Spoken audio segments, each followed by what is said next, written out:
बिंबाचं प्रतिबिंब आपल्याला दिसते आहे. काय दिसते आहे? प्रतिबिंब का म्हटलं? बिंब आणि प्रतिबिंब फरक आहे.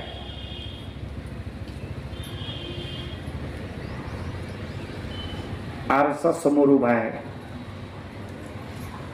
एक माणूस आणि आरशात बघतो आहे. मग आरशामधलं खरं की जे उभा आहे ते खरं? जे उभा आहे ते खरं, आरशामध्ये जे आहे ते खोटं आहे. पण त्याच्यात चित्र पडलं. आता ही शूटिंग चाललेली आहे. समजा हा कार्यक्रम झाला, मी गेलो आश्रम मध्ये मेलो, मग आता ही युट्यूबला टाकलेली शूटिंग तुम्ही नंतर पाहणार, बरोबर आहे? मग तुम्हाला कळमकर बाबा त्याच्यामध्ये गप बसलेले दिसतील की चालता बोलता दिसतील? चालता बोलता दिसतील. मग खरे आहे का? खरे नाही, पण दिसतील मात्र. चित्र बरोबर दिसेल. हे प्रतिबिंब, बिंबाचं प्रति म्हणजे दुसरं बिंब, हा त्याचा अर्थ. पण आपल्याला बिंबामध्ये आणि प्रतिबिंबामध्ये फरक करता आला पाहिजे. आपल्या मंदिरामध्ये विशेष आहेत, हे भगवंताचे प्रतिबिंब आहे. काय आहे ते? प्रतिबिंब आहे. याला देव म्हणतात का? महानुभाव पंथामध्ये काय म्हणतात? आता इथे काय सोडणार तुम्हाला नमस्कार करण्यासाठी? विशेष नाही का? प्रसाद आणि विशेष. देव आहे का ते? नाही, प्रतिबिंब आहे. दुधाची तहान ताकावर भागवणे. प्रत्यक्षात भगवंताची भेट होऊ शकत नाही, म्हणून त्याचा संबंधित पाषाण, त्याचा संबंधित वस्त्र, ते नमस्कारणे प्रतिबिंब आहे. स्वामी चक्रधर महाराज दृष्टांत सांगतात, विरहिणीचे दृष्टांत, 3 दृष्टांत.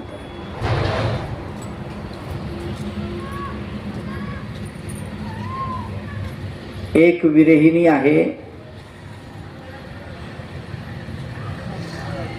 विरहिणी म्हणजे पती गावाला गेल्यानंतर तिला पतीची आठवण येते, विरह भरतो आणि तिच्या डोळ्यातून अश्रू येतात, तिला विरहिणी असं म्हणतात.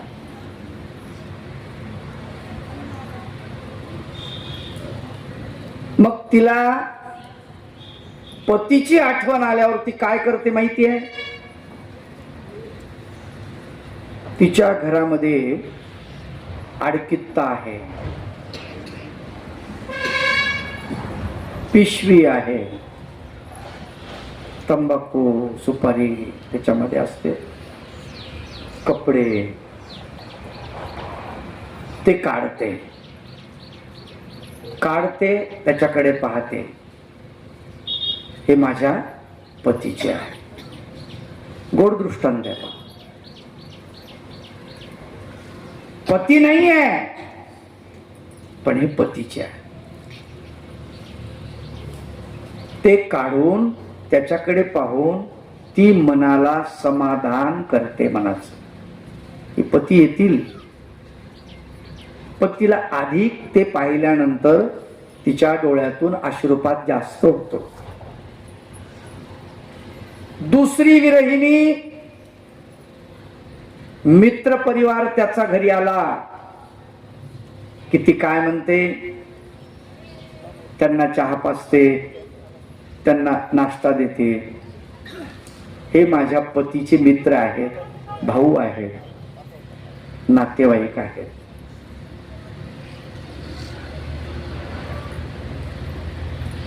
याचा अर्थ असा,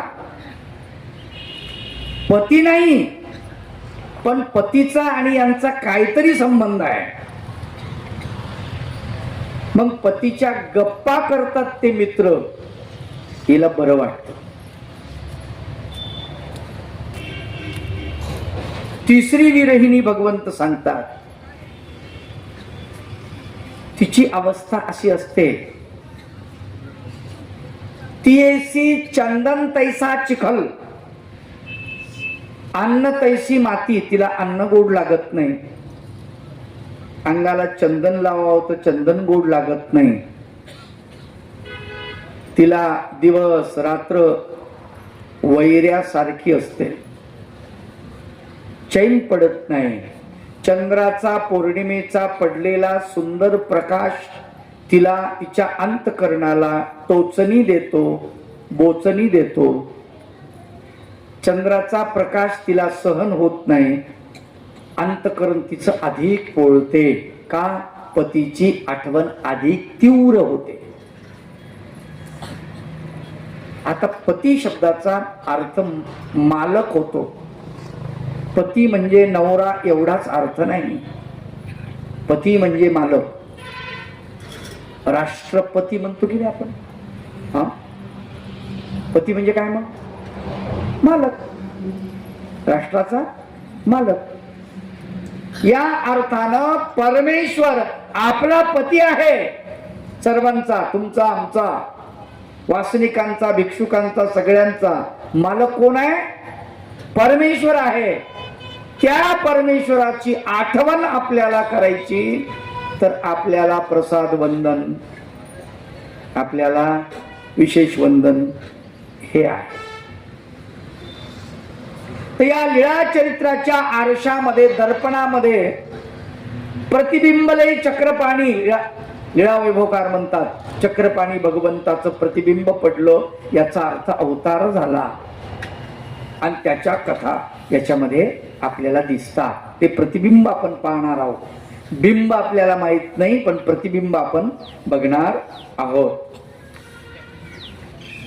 गंगा तीराच्या प्रांगणे, गंगा तीर जे आहे म्हणजे त्र्यंबकेश्वर पासून ते राहेर पर्यंत याला गंगा तीर म्हटलंय. गोदावरीचे तीर, दोन्ही काठ, दोन्हीही काठावरती चक्रधर भगवंताची स्थानं आहेत, म्हणून त्याला गंगा तीर असं म्हटलेलं आहे.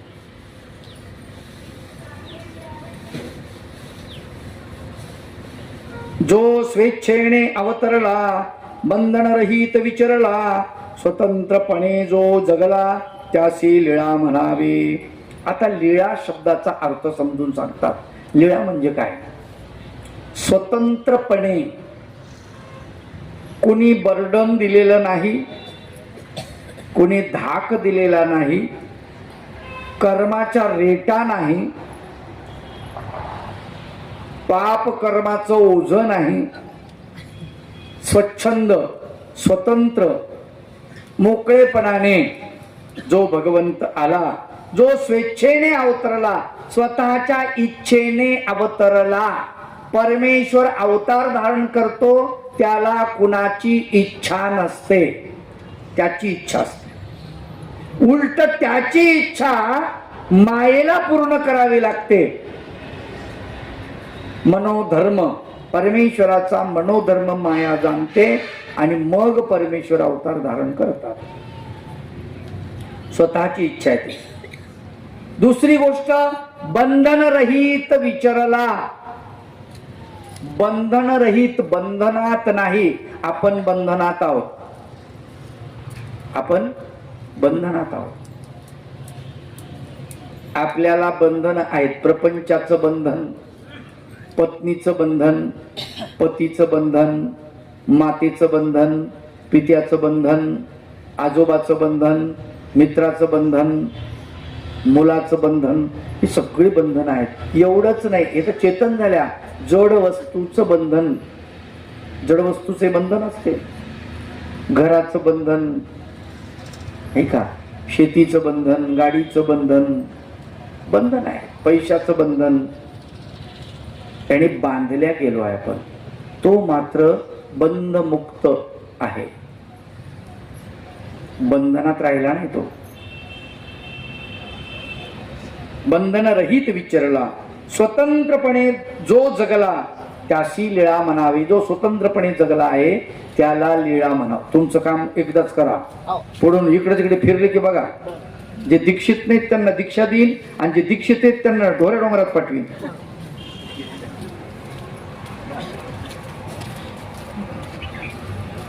मग त्यांना काहीतरी द्यावं लागेल ना शिक्षा. ते म्हणते बाबा दुसरी काय शिक्षा देणार, दीक्षितचीच देते आणि आमची तर झालीच आहे.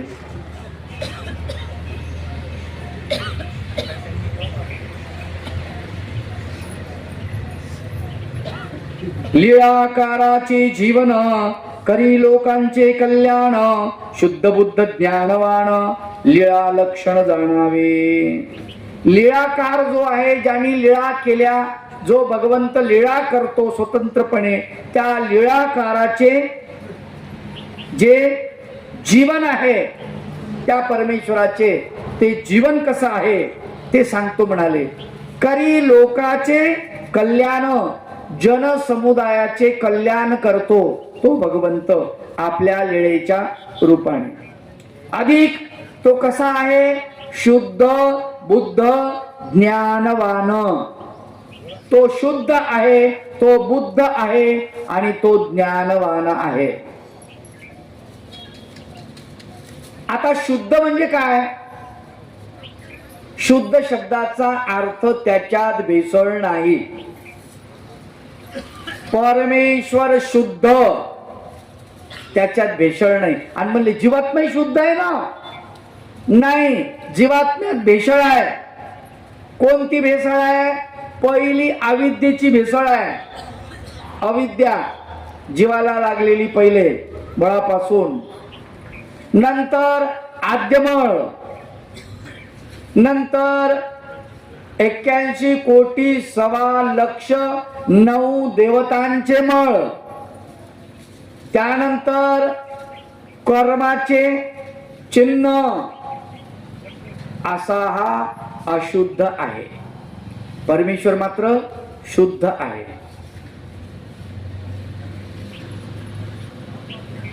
प्रत्येकाला शुद्ध गोष्ट आवडते.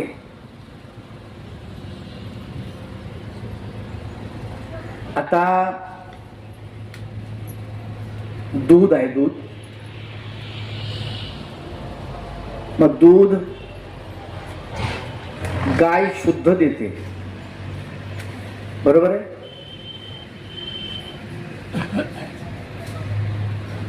त्या दुधामध्ये मोठी माय अर्धा लिटर पाणी टाकते. मोठी माय टाकलं हे लहान मायला माहित नाही.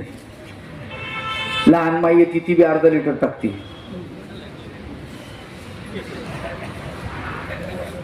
या दोघीन पाणी टाकलं हे मोठ्या बापाला माहित नाही. ते येतं अर्धा लिटर टाकतो पुन्हा.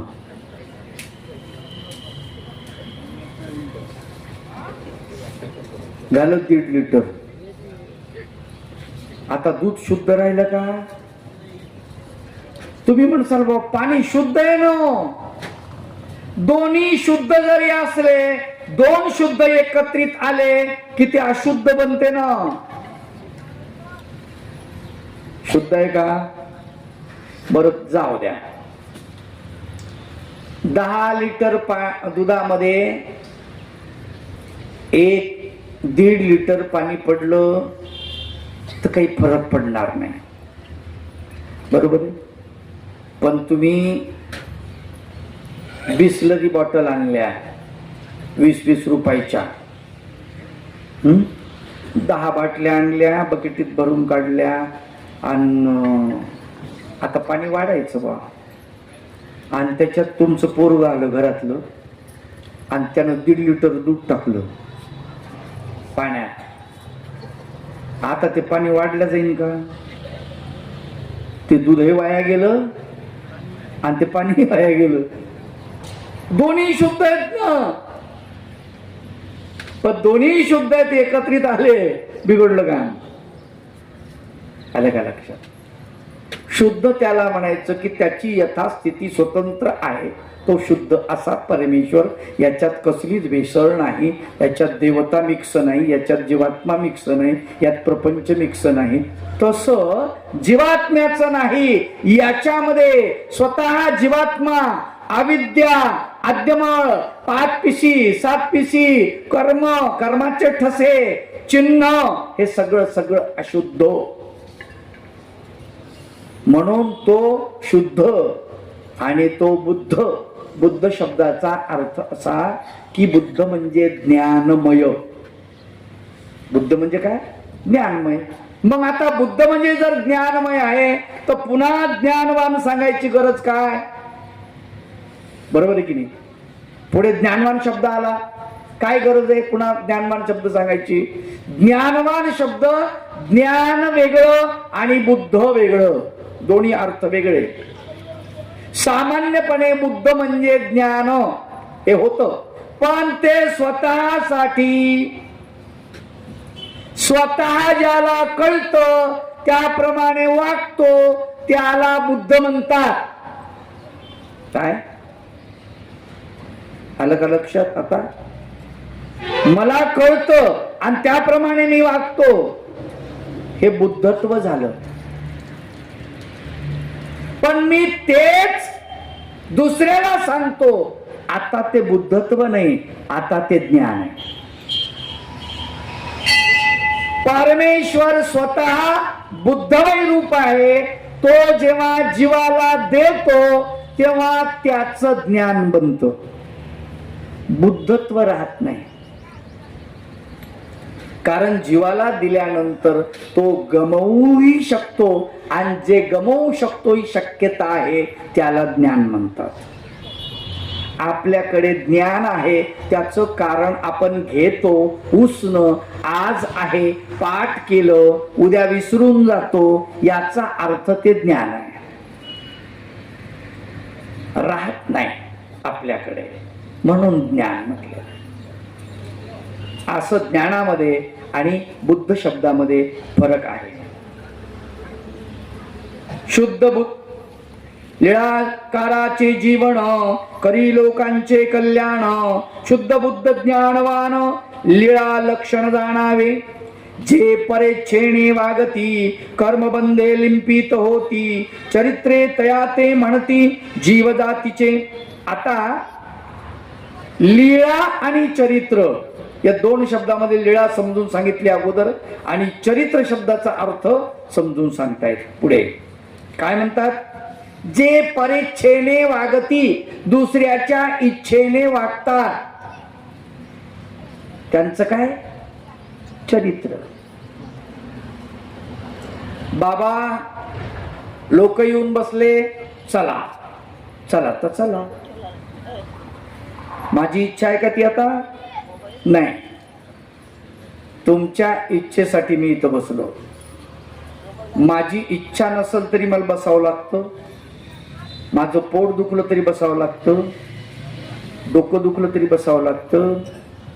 याचा अर्थ काय? परेच्छा, दुसऱ्याची इच्छा. तुम्ही इथं बसलात, आता तुम्ही स्वतंत्र आहात का? उठून कसं जा? जांभळ्या आल्या तरी कसं काय उठा? बाबा सांगायले, बाबा म्हणतील या लोकाला एवढं ज्ञान नाही, असं काही म्हणतील बाबा, त्याच्यामुळे बसून राहा.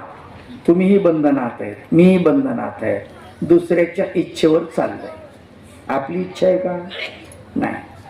परमेश्वर स्वइच्छा, आपण मात्र परेच्छे. जे परेच्छेने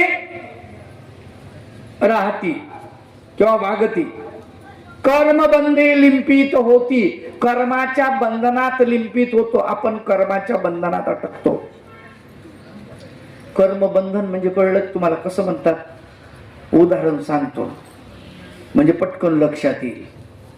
उदाहरण दिलं की लवकर लक्षात येतं.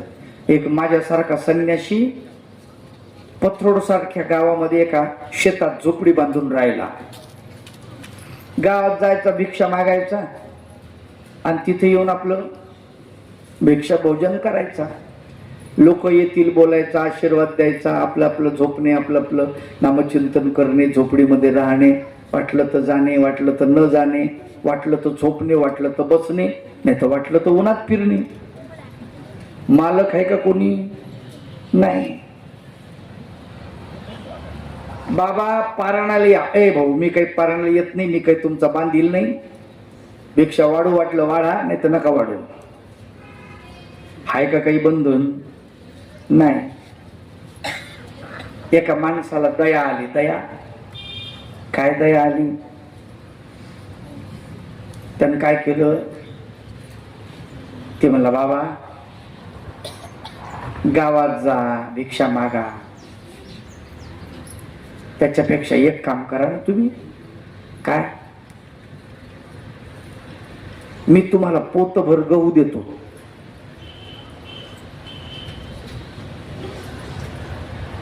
आता मी कशाला घ्यावं? घेतले.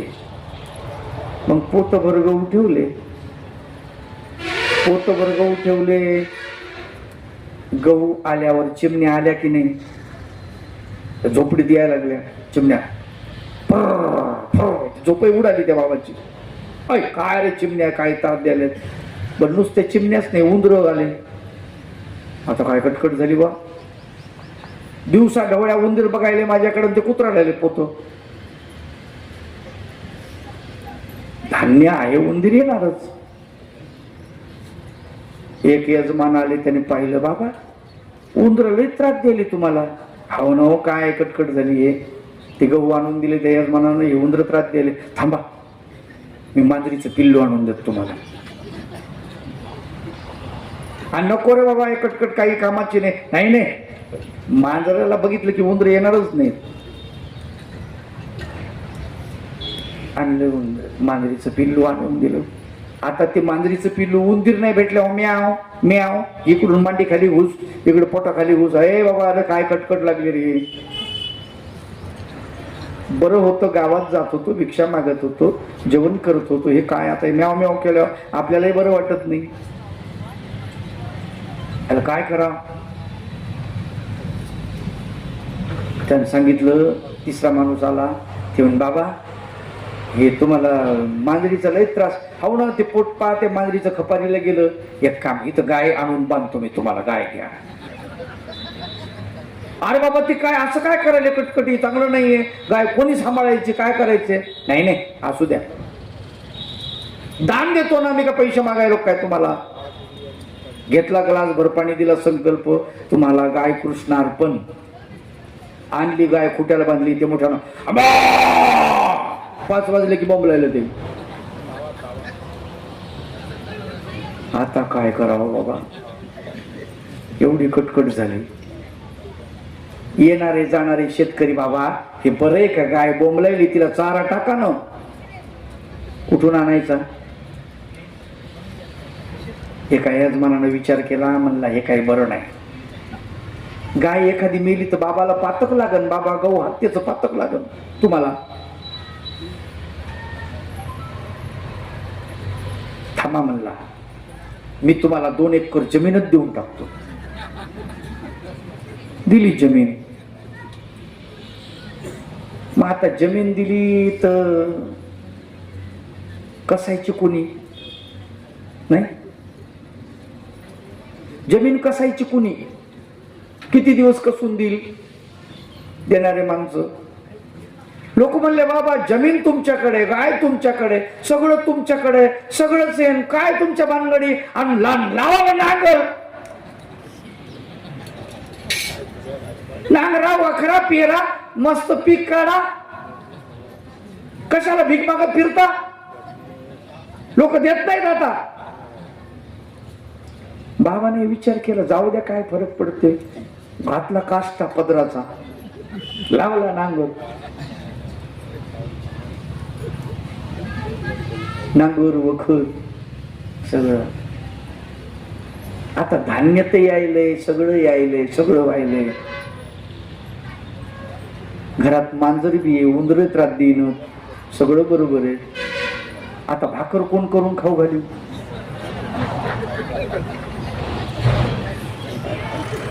बरं, कोण्या माऊलीला म्हणावं दररोज भाकर करून दे? गावातले लोक म्हणले, बाबा हे दररोज कोण येऊन करून देईन तुम्हाला, बायकोच करून घ्या ना आता. कसा बंधनात पडतो माणूस माहिती आहे ना. कुठून सुरुवात झाली? हा, कुठून झाली सुरुवात? गावापासून सुरुवात झाली. गावात भिक्षा मागायला जाता, बाबा त्याच्यापेक्षा बरं मी गव्हाचं पोतं आणून टाकतो. विनाकारण बंधन आहे. एक गव्हाचं पोतं आणून टाकलं त्याच्यानं हे सगळं चिटकलं मागं. जीवात्मा असा बंधनात पडतो. बायको आणली तर बायको गप्प बसू देईन कायला? हे आणा, ते आणा, तेल आणा, मीठ आणा, मिरची आणा, शेंगदाणे आणा. नाही, मग याच्या शेतात काम कर आणि नाही पुरलं तर शेजारच्या शेतात काम कर. आता बाबा बाबा राहिला का? आता तो आबा झाला. टोपी कुणीकडं, गाठी कुणीकडं, झोळी कुणीकडं, पोती कुणीकडं, सगळं बोंबललं ना. किती अवघड गोष्ट आहे. बंधन कसे, माणूस कसा बंधनात पडतो बा. दृष्टांत सांगितलं, तुम्हाला पटलं की नाही? असंच आहे, असंच आहे. प्रपंच असाच आहे. जीवात्मा बंधनात पडतो दुसऱ्याच्या इच्छेनं. त्याच आता त्याची इच्छा संपली. स्वतःच्या इच्छेनं उठत होता, स्वतःच्या इच्छेनं भिक्षेला जात होता, स्वतःच्या इच्छेनं देवधर्म करत होता. आता ती आईबाई सकाळीच आरडते, उठा, गायीची धार काढायची. बोंबलले का? अवघड काम आहे. दुसऱ्याच्या बंधनात माणसं अटकतात, परीच्छेने वागतात. म्हणून म्हणतात या लोकांना काय चरित्र. मग देवाच्या सोबत जे भक्त आहेत त्यांचं चरित्र आणि देव आहेत प्रत्यक्षात भगवंत, त्यांच्या लीळा, दोन्ही मिळून लीळा चरित्र. आलं का लक्ष? महादाईसाचं चरित्र, नागदेवाचार्यांचं चरित्र, भांडारेकाराचं चरित्र, माहीमभट्टाचं चरित्र, चक्रधर भगवंताच्या लीळा. अशा लीळा अधिक चरित्र, दोन्हीचं नाव झालं लीळा चरित्र. लीळा शब्दाचा अर्थ समजला, चरित्र शब्दाचा अर्थ समजला. अशी माणसं कर्मबंधनात लिंपित होतात, चिटकत जातात, चिटकत. आणि चिटकत गेला माणूस, एकदा बंधनात गुतत गेला की पुन्हा निघत नाही. एक गाठ सोडायला गेली की दुसरी गाठ पडती, दुसरी सोडायला गेली की तिसरी पडती, निष्ठतच नाही तिथून. प्रवृत्ती झाली कृपाळा, अवतरोणी करीतो लीळा, त्या सवे परिवाराचा मेळा, चरित्र तयाचे. प्रवृत्ती झाली कृपाळा. प्रवृत्ती, परमेश्वराच्या इच्छेला प्रवृत्ती असं म्हणतात.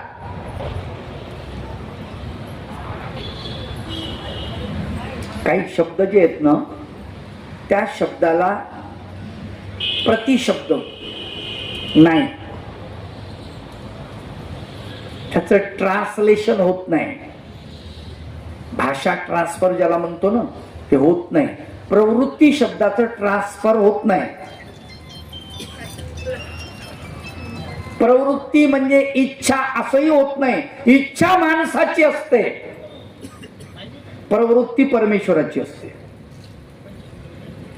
परमेश्वराला जे निर्माण होतं त्याला प्रवृत्ती म्हणतात, माणसाला निर्माण होतं त्याला इच्छा म्हणतात. मला वाटतं गुलाबजामुन खा, त्या बापान ठेवले, संध्याकाळी पंगत असन तर भेटती. पंक्तीला गुलाबजामुन भेटलं ना, बर्फी भेटली, खाऊन घे.